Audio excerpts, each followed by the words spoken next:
Today, we are going to talk about understanding foster parents. Join us today on Fostering the Future. Welcome to the Fostering the Future podcast, a show about all things child welfare, dependency, adoption, and foster care. Here are your hosts, veterans in the world of child welfare, Jack and Kat.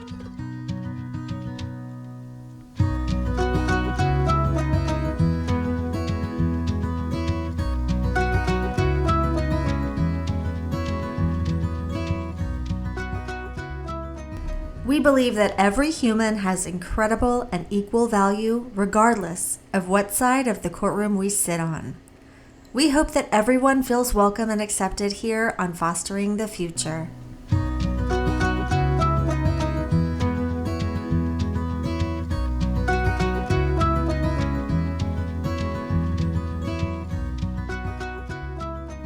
Make sure you follow us on Facebook or Instagram as Fostering the Future Podcast, or check us out on our website at fosteringthefuturepodcast.org.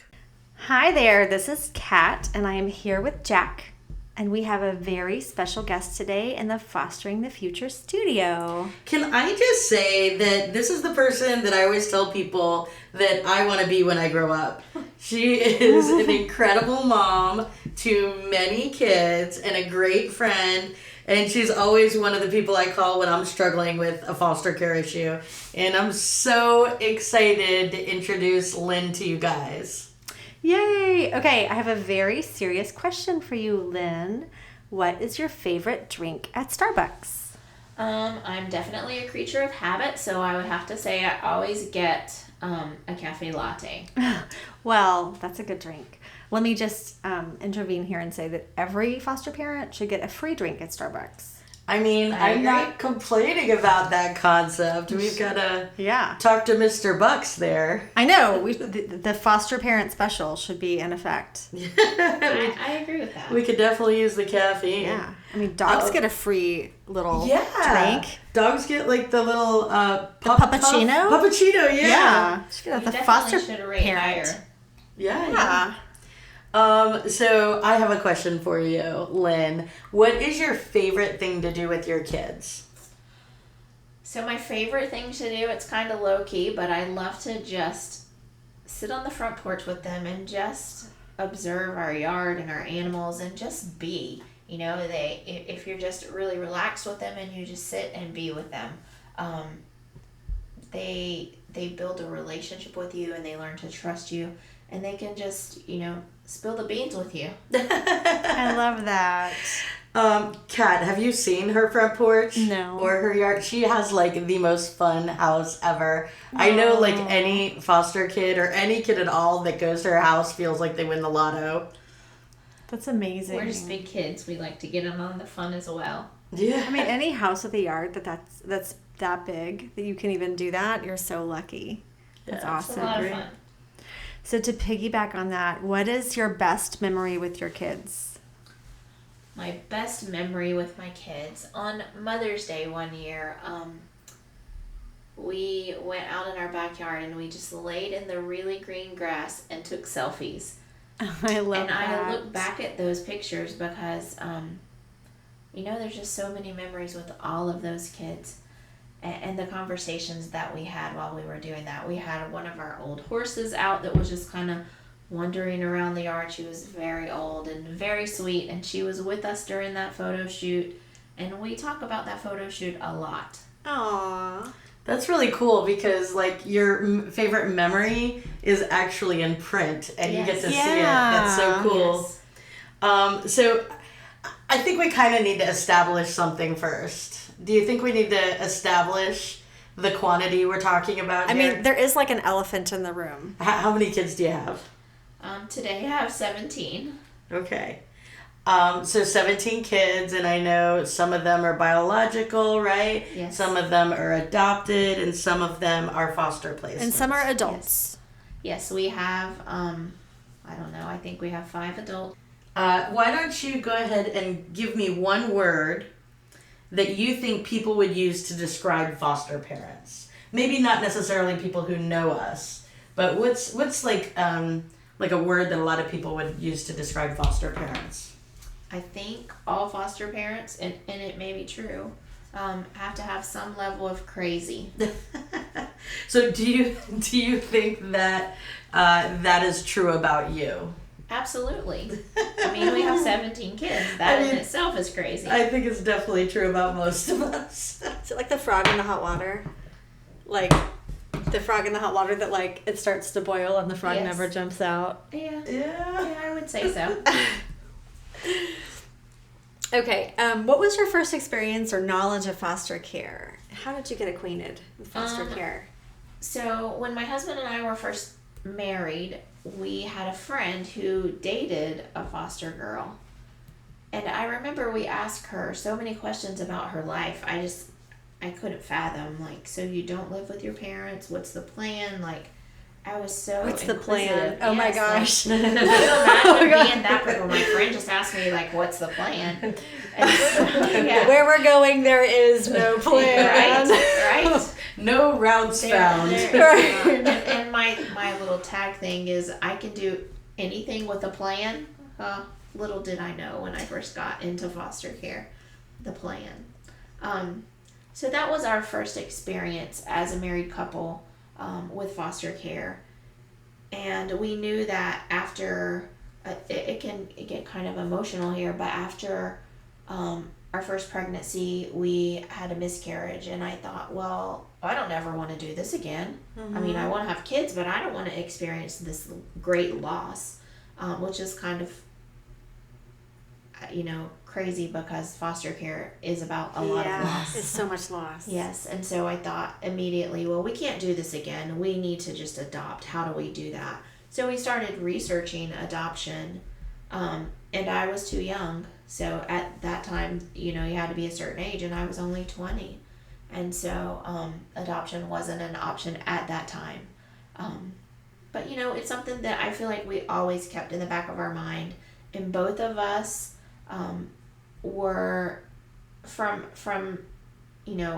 our childhood, we loved other children. And my husband's mom has told me before that he would bring his cousin's kids home, like younger kids, home with him for the weekend to give his cousins a break and to just hang out with them and have fun. And so I know he's always had that heart to care for kids and just really love on kids. And so we knew that it would happen at some point, but we had 3 biological kids, and our son was 17, our oldest one at the time, and he said, well, why don't you guys foster? And I thought, you have no idea. Absolutely no idea. We're not doing that. And we did talk about the loss then, and so he did say, well, you guys maybe can't do it, but God could do it through you. And so our eyes were opened huge with that. That's really cool. And one of the things that you bring up is your husband, and we talked in a previous episode about how it's so important as a foster parent that your partner's on board with you, and how I know you've seen it too. You see foster parents come in where one of the partners is like a little begrudging maybe, and that a lot of the times that ends not so great because it breeds resentment, right? Yes. Like if our husbands weren't like gung-ho, on board, excited to be foster dads, like they would definitely hate both of us by now. Absolutely. And I, in our house, it's always been, we vote on things. Everybody gets a voice. And I think it's really important that everyone in the family does have a voice. At the end of the day, we have had to make some decisions where our kids had a voice, but ultimately my husband and I had to make a decision for people's safety. But in our home, everybody gets a voice, and if anyone votes no on us having another placement, then the answer is no. How long have you been fostering now? For 13 years. Oh my goodness. Okay. And so what was it that made you really want to be a foster parent? Was it your interaction with your friend's girlfriend, or was there something else at play? I think so. We always wanted to do more for kids who didn't have the same kind of parents that my husband and I are. And so that was always in the back of our mind. But our 3 biological kids were older, and we had parented a couple of girls in our neighborhood, never on a formal level. They lived with us on and off, and they would go to church with us. And one day we were in church, and I was raised good old Southern Baptist. I didn't believe in all the hooky spooky, I got a vision kind of thing. And I did. I experienced this crazy vision of myself holding a baby. And it shook me to my core. Like, I couldn't get it out of my mind. And I shared that with my husband. And he said, well, I don't know, unless God himself, because at that time he had had a vasectomy, I had had a hysterectomy. And he was like, unless God himself brings a baby to our front door, that's not going to happen. And so I said, well, we talked about adoption, and that's when my son actually started bringing up to us about fostering. And he said, you guys have really loved on a lot of our friends. And so what's the difference? And that's when, no way. There's a lot of loss in that. You have to love these kids, and then you have to give them back. The typical reason that most parents would say, or most people would say, oh, I could never foster because you have to give them back. And I think now, having more foster experience, I think that really is a cop-out, right? Well, and I wish we could give them back more often. Like, right? so many of them, obviously. that's not an opportunity for. And, Right. I think repairing these families is such a privilege that unfortunately a lot of times doesn't get to happen. Right. So it's funny that a lot of people's biggest fear about foster care, it's like, man, I wish that would happen more Absolutely. often. Yeah, it's almost a myth. It's just so rare. Well, aside from last week. Exactly. We need to Yes. get some stats on how often that really happens, because it's not happening as often as it needs to be. And I think that was my greatest fear, was loving a child and then suffering loss myself. And that's when my son said, you can't do it, you're right, but God can do it through you. And I thought, him and I were on a mom and son date at the time, and I thought, wow, looking across the table at him, I said, you're wiser than your years. I can't even imagine how wise you are, and I get to be your mom. And so that began our journey, and we went home and discussed it with my husband, and he said, no, not gonna happen. And so I said, okay, well, I'm just gonna continue to pray. And so I journaled for 2 years. I prayed and prayed and prayed, and I journaled. And to read that journal now is really uplifting to me, just to see how far he came. After 2 years of praying, I had mentioned to him, there's an orientation for foster parents, and it's on Monday. Can we go? And he said, no, I told you, that door's closed. I really don't want to do that.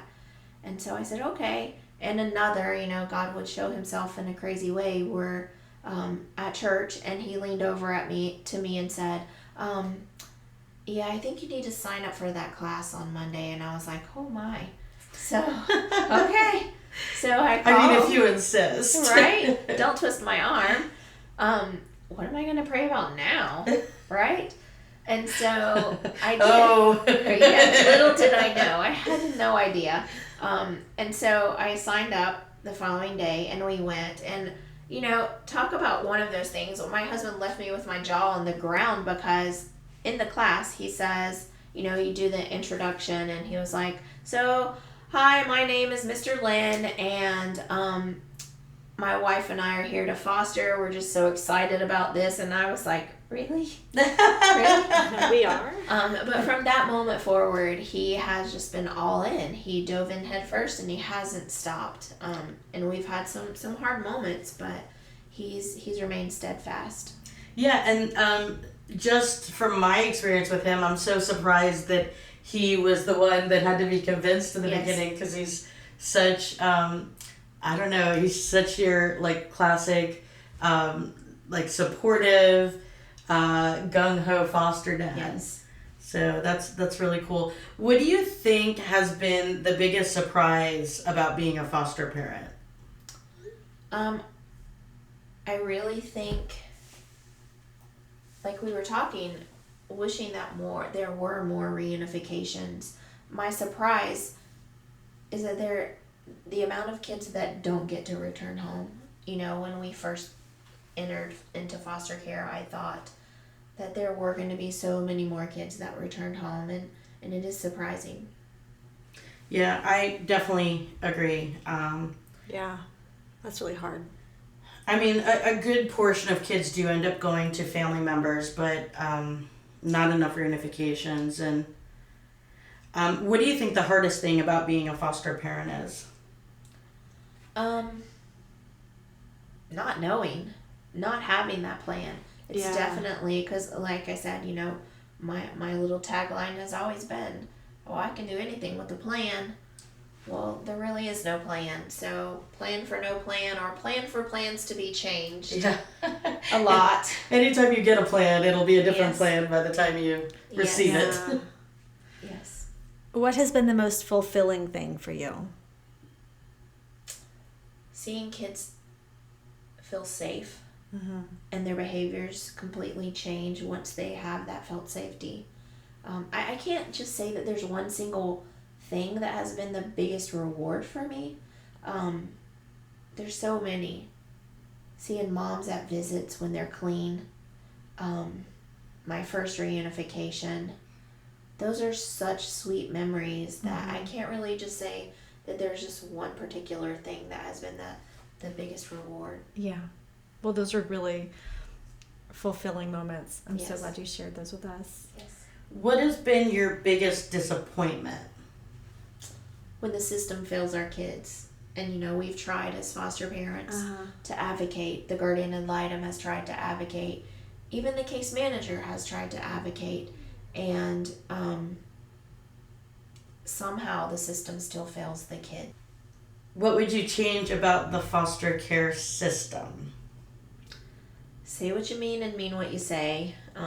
You know, bring it back to the child. I think I tell other foster parents, what was the reason, you know, when they're telling me that their kids have whatever behaviors and it's really hard for them and they're kind of like, these are their deal breaker behaviors.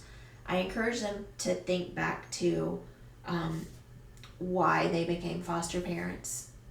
And I would say almost 100% of the time they say because of the kids. And so I wish that the system of care could really just stop, just pause and think, we're doing this for the kids, you know? And many times it can be like that. But there's a whole lot of times that it's not. Speaking of deal breakers, has there ever been a deal breaker for you? Like, is there a kind of child that you cannot work with? I think when my husband and I first became licensed, you know, they ask you what your deal breakers are. And I said, a child that has experienced sexual abuse, that's my deal breaker. And that was simply, and I don't mind sharing this at all. I grew up being sexually abused for a lot of my life. And so I just said, you know, I thought that would be too triggering for me. And, you know, my husband was okay with that.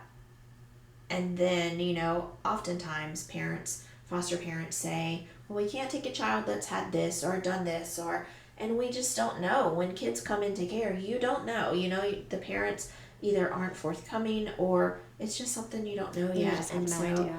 My husband, our first placement where we knew like something's not right and we suspect sexual abuse, my husband said, who better to care for this child because you know everything that this little girl is feeling. And I would have to say that he's right. It has been, you know, there have been triggers, but he's been there along the way with me to say, you know, I think maybe we need to just stop and think about this. We need to pray about this. And what would you do? Or what do you wish that someone would have done when you were their age? And how would you have handled it if you could, you know, go back and do it all over again? And so, not only have there been triggers, but there's been so much healing in my own life. And I don't recommend people go, well, I have this extensive abuse or, you know, trauma in my own life. Let me sign up to be a foster parent to heal. This isn't like an alternative healing modality that you're definitely not recommending for people. No, I recommend that you work through all of those things and you feel ready to move forward before you decide to foster. But and I had worked through so much of my trauma, but even working through it, your body never forgets, and things happen. Even though you think you're healed, you just have to revisit it and go, okay, let me use my skills that I've learned in counseling and work through it. And so, anyways.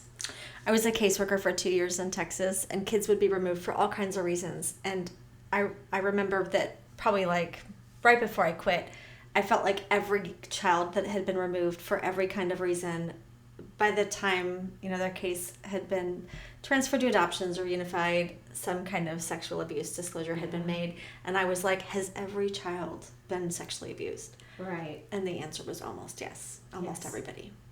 It's so unfortunate. Yeah. It's so sad.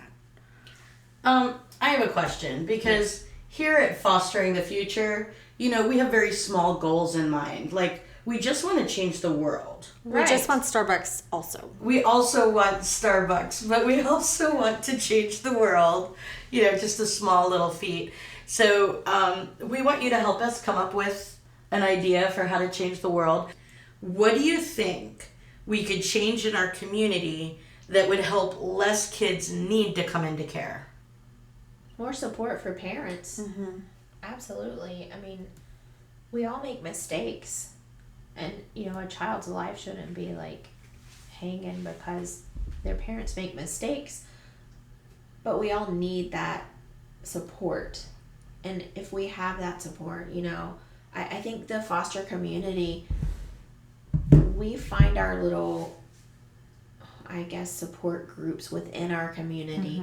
Other foster moms, other foster dads, caseworkers that we just click with, therapists. We have that, and I wish that biological parents could have that same community. Yeah, we were just talking about that. Yeah, and I think, when I think about our community, I feel like the vast majority of kids are coming into care either directly due to drugs or because of a side effect of drugs, right? So I feel like if we got the opioid crisis, especially in our counties, under control, that would solve that problem, right? I think it would drastically limit the number of kids coming into care, right?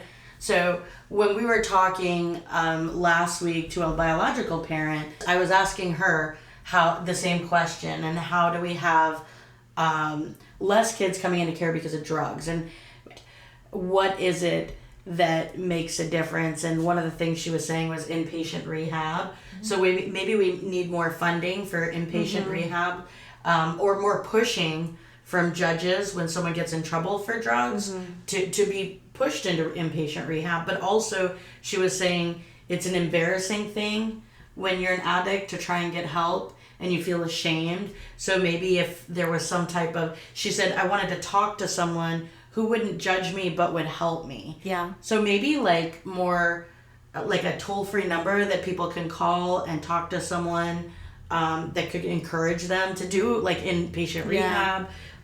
She said a big part of beating addiction was in cutting ties. Right. So like deleting those numbers off the phone, stuff like that. So those are the people that they look at as their support plate, we have our support community. And I think drugs is a huge part of it. But then if you look even deeper and you go, well, why are they using drugs? It's the trauma. They're self-medicating and the trauma that they've had. Well, yeah, I think that, Jack, you're like just scratching the surface with like the changes that we need to make. Right. Because people are afraid that they will get in trouble, which is why they don't seek help. Right. They're afraid they'll be judged. But I think that I'm also just scratching the surface. There's a lot I don't understand. And so I think a lot more information on it also needs to be shared about trauma and about how trauma creates addiction and mental health. Undiagnosed mental health conditions can turn into addiction. And, I think we just need to investigate that more and see if we can find some practical solutions, because right, we could keep churning out these children through the foster care system, or we could try and slow it down, right? Because as you know, it's just been increasing every year. And I don't know if you guys have heard that quote that we're all like 1 to 2 financial decisions away from like homelessness, or we're all. I think the same is true for some of these other consequences. Like, it could have very easily been me or anybody else. Like, Yes. you know, I've had my own trauma for sure. We all have had trauma. And if we haven't, then we easily could have. Absolutely. You know, I mean, I know our generation was like the first generation to have the kids on the milk cartons and things like that. Yes. Those kids could have been us. We easily could have had more significant trauma, and we easily could have made one different decision that could have led Right. to a series, like a domino effect of different Yes. decisions. And so I think the moment that we forget that, we're no longer able to make the same kind of change that we need to make. Yes. So And I tried to put myself in the bio parents' place, you know, put myself in their shoes. And I've said many times, I was a terrible mom of 3 kids. You know, my 3 kids were the guinea pigs, and I made some poor decisions, but I had a wise husband there, and both of our parents were super helpful. And so without that support, and many of our bio parents are like a fish out of water, just flailing around Yeah. without healthy supports. Well, one of the things that, you know, I always think about when I think of you is, this is also something that we talked about on our second and third podcast episodes, where when foster kids come into the system, they've come from a place of trauma and they're scared, and they really need someone who is calm and non-reactive, and when their whole world is exploding, that you can like safely hold them and not take things personal and stuff like that. And one of the things I always think about you is how nonchalant you are with some of the wildest stories. oh yeah, you have And- the craziest story. Yeah. I do have some crazy And ones. so, like, I feel like you're just like such a great example of someone who is non-reactive and like such a perfect calm in someone's storm. I think my kids would probably disagree with that.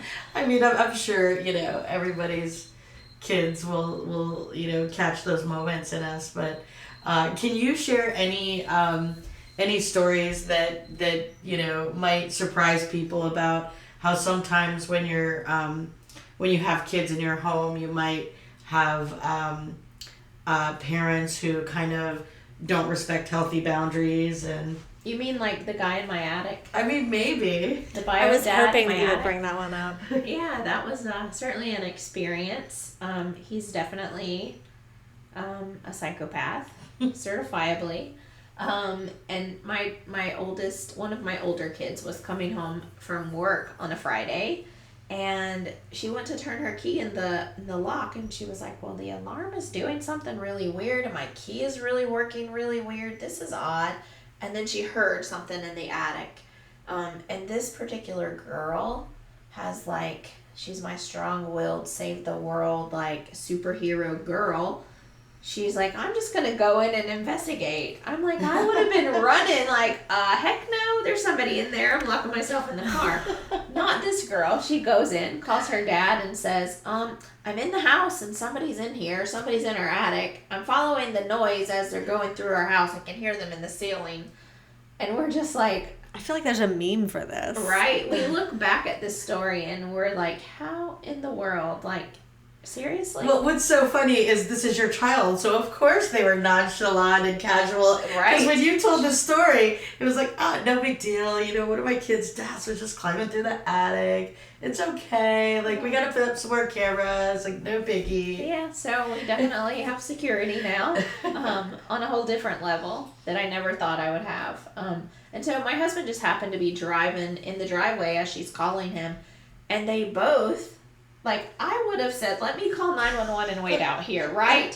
No, not them. They both truck it in. He's like, where's he at? Where's he at? You know, and I'm guessing he, like, climbed out, like, went the other way and climbed out, because there's 2 attic accesses, one in our house and one in our garage. So I guess he climbed out of the garage one and hightailed it through the woods before they could catch him. I might have a heart attack before this is Yeah, I'm over. pretty sure I would. Oh my gosh. So, that was interesting. We called the police, and, you know, always the right people show up, and she had the one officer that showed up had a history with foster care. Some of her family members were foster parents, and they had some pretty traumatic things happen with biological families. I do like to say, like, the disclaimer is that's not the typical. Right. We've fostered many kids, and for that to happen is pretty rare. We don't want to scare off any prospective foster parents, but law enforcement did come into play. We have a restraining order, and we definitely will use it if we ever have to. Yeah. How did you find out where you lived? Medical records. Oh, The doctor's office sent medical records Happens to him. all the time. Oh my god. Yeah. But, most parents aren't going to, and they don't have any beef with you. Like, you're just taking care of their kids. And also, even the ones that would do something like that probably know, like, if I do that, then I'm probably not getting my kids back, But every once in a while, you run into someone who...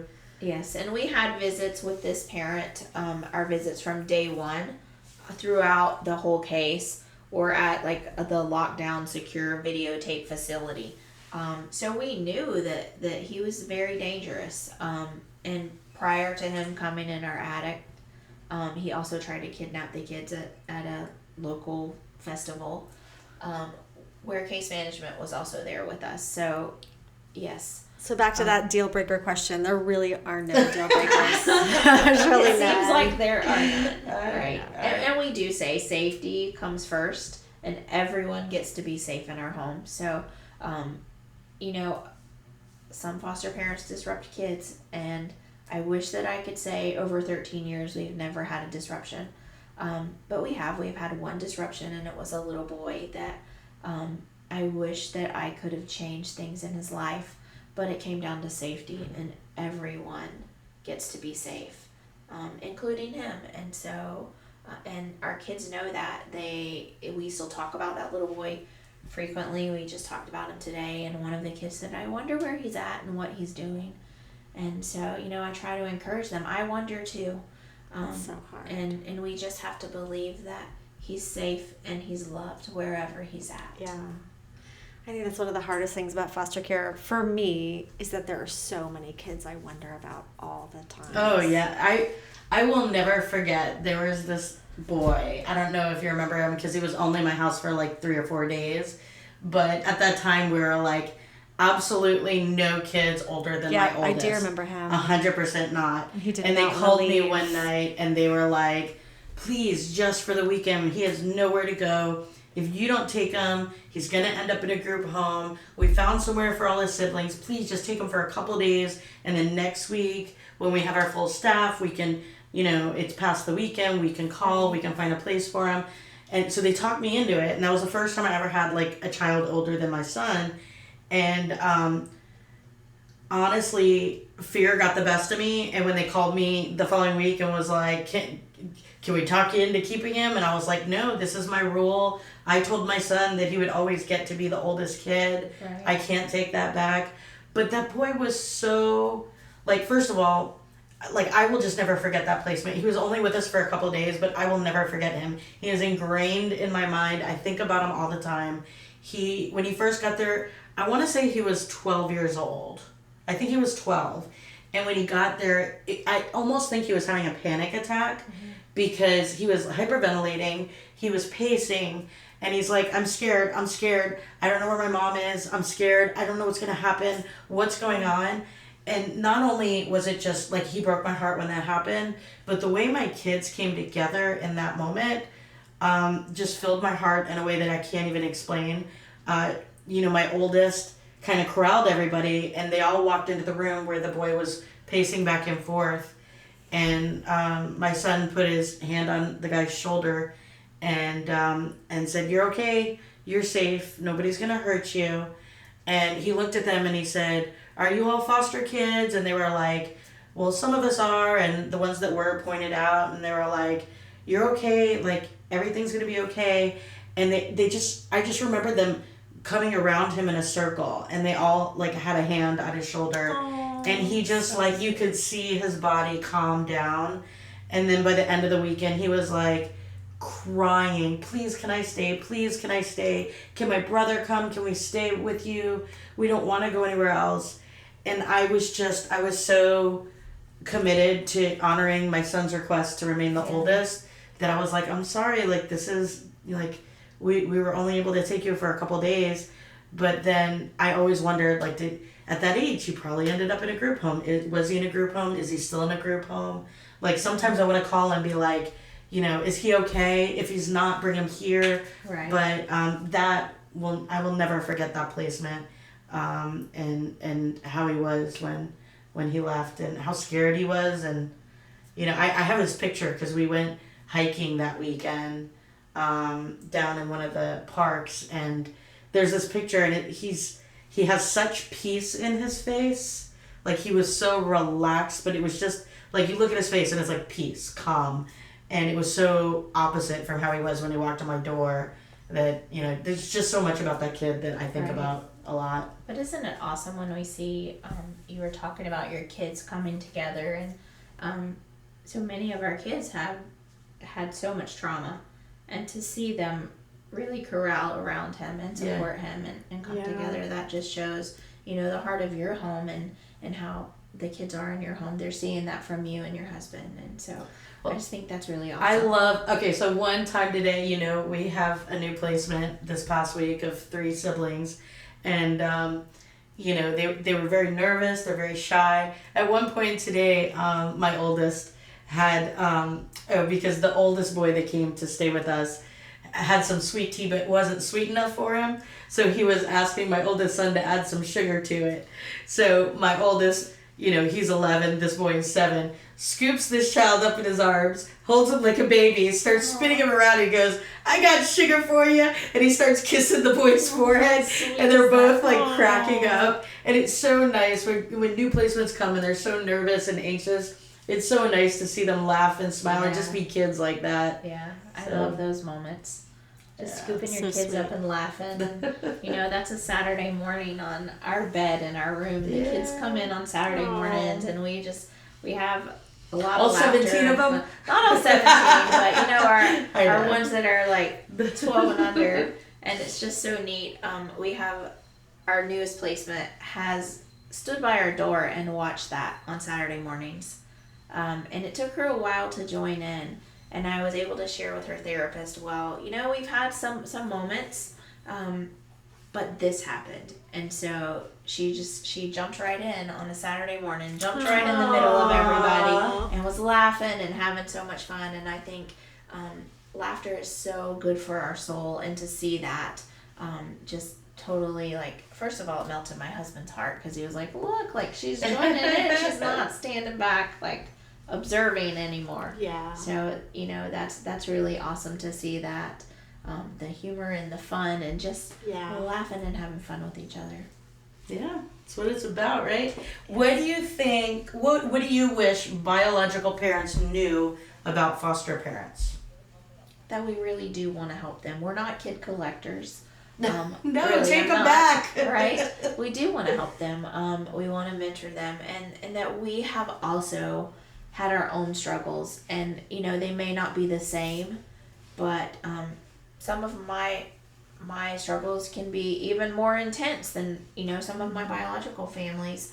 You know, I wish they seen that we're people too, and we make mistakes, and hopefully they can understand by building a relationship with us that we're not judging them. Yes, I think that's a big thing, is like, I feel like a lot of the times they will avoid the relationship because they feel like they must think they're better than us because they've got our kids. Like, we don't think, like, and I tell Mac all the time, like, you know, one difference in our life, and I could be in your shoes and you could be in my shoes, and, you know, I highly respect anybody who makes huge changes in their life like that. Like, it takes such strength and bravery. So Yes.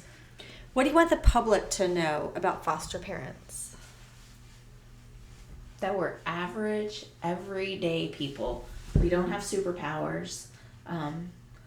We're not getting rich by any means. But No. we certainly don't have superpowers, and you know, it just takes love. It takes love and, you know, a little bit of compassion. You put those two things together, and you have the start of a very awesome foster parent. Yeah, I think that's a perfect way to put it. A lot of people are Like they'll be like, "Oh, you're such an angel. You're such a saint. You're like amazing." And I'm like, "I'm not amazing. I'm a normal mom.